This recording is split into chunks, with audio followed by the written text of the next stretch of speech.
What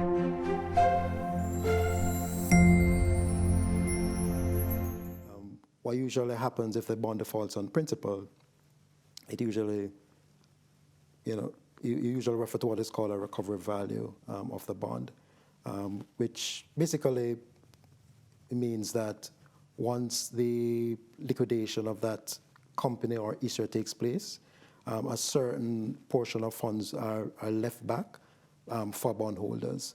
And one gauge of a possible recovery value on a bond could be the price at which the bond is trading.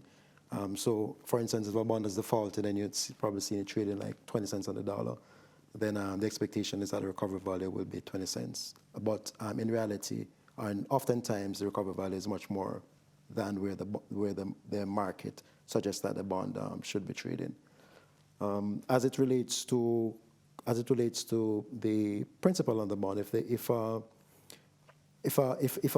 issuer defaults on the principal, well, for one coupon payment period, then they have until the next coupon payment period to make good on the coupon for that period, but also for any missed coupon payment. In the event that they're unable to do that going forward, then the holders of the bond can petition the issuer to wind up the operations, and then the recovery value comes into being. Right. Oh. But actually, that's one of the reasons why, when I mentioned earlier that bonds as a general asset class are actually considered lower risk than stocks, is because in that same situation where a company were to go bankrupt and not be able to meet their obligations, a bondholder actually has priority over a shareholder in terms of who gets paid back first. So that's one of the reasons, again, why bonds generally are lower risk than stocks. Excellent. But also, what we're forgetting is that if you have an advisor or you have a broker who is proactive and will do the research, give you the information, they should be able to pick up beforehand, is there a problem with the company?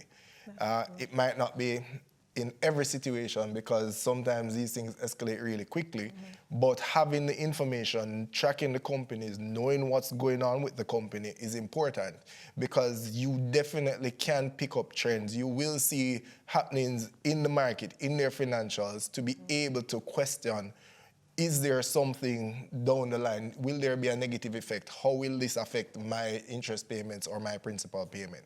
That's true, Dwayne. There are usually signs in advance. I mean, as you said, bonds, it doesn't necessarily happen overnight. And that's another reason why it's important for people to actually choose good quality bonds. And as Marion said, making sure that you have an advisor that's guiding you appropriately. And not choosing a bond because it's issued by a name that you're familiar with. Really understanding that you're lending, when you buy a bond, you're lending money to the issuer. So you want to be lending your money to somebody who can pay you back, basically. It's also important to pay attention to the credit rating of the bonds. While it doesn't necessarily guarantee that the issuer will repay their debt, but at least it gives an idea of the likelihood of such repayment taking place. So poorly rated bond, the expectation is that they are more likely to run into problems than a bond which has a higher credit rating. So it's also important that you pay attention to the credit rating of a bond. That was awesome, guys. Thank you. That was a lot of really helpful information. And there are articles on our website, sterling.com.jm, that talk about the credit ratings, as Eugene mentioned, that explain what happens when an issuer defaults and how to spot it early.